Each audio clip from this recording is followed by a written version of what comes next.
வணக்கம் மக்களே. இன்றைக்கி ஞாயிற்றுக்கிழமை எங்கே ஊர் சுற்ற போகலாம் பிளான் பண்ணிவிட்டு பாலக்காடு கோட்டை வரலாம் அப்படி சொல்லிவிட்டு பிளான் பண்ணி வந்தேன். இந்த பாருங்கள், நமக்கு ஆப்போசிட்டில் தான் கோட்டை இருக்குது. நம்ம பக்கத்தில் சில்ட்ரன்ஸ் பார்க்கு. ஒரு ஆர்வத்தில் இதுதான் என்ட்ரன்ஸ் வச்சு டிக்கெட் எடுத்துட்டேன். டிக்கெட் எடுக்கும் போதும் அவங்க சொல்லலை இது சில்ட்ரன்ஸ் பார்க்குங்க.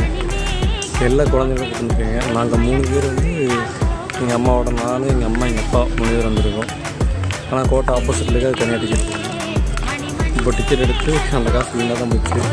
இது சில்ட்ரன்ஸ் பார்க்குன்னு சொல்கிறத லவ்வர்ஸ் பார்க்குன்னு சொல்லலாம். அவ்வளோ கூட்டம் அவங்க தான் இருக்காங்க. இன்னும் கொஞ்சம் நல்லாலாம் இருக்குது. ஆனால் ஆப்போசிட்டில் பார்த்திங்கன்னா பயங்கர வெயிலாக இருக்குது. நம்ம வந்து கோட்டை எப்படி சுற்ற போகிறோம், உள்ளே எப்படி என்ன இருக்குதுன்னு தெரியல. இந்த வாட்டி எப்பயும் வரோம் ரோடு இல்லாமல் கோயம்புத்தூர் வழியாக வராங்க. பொள்ளாச்சிலேருந்து கொளிஞ்சாம்பாறை அது வழியாக பாலக்காடு வந்து இந்த கோட்டைக்கு வந்திருக்கோம். அது கொஞ்சம் டிஃப்ரெண்ட்டான ரோடாக இருந்தது, கொஞ்சம் நல்லதாக இருந்தது. ஏன்னா நான் பாலக்காடு வாளையார் ரூட் வந்து நிறையா வாட்டி போயிருக்கேன். அதனால் சரி ஒரு சேஞ்சுக்காக இந்த வாட்டி வந்து நம்ம இப்படி வந்திருக்கோம்.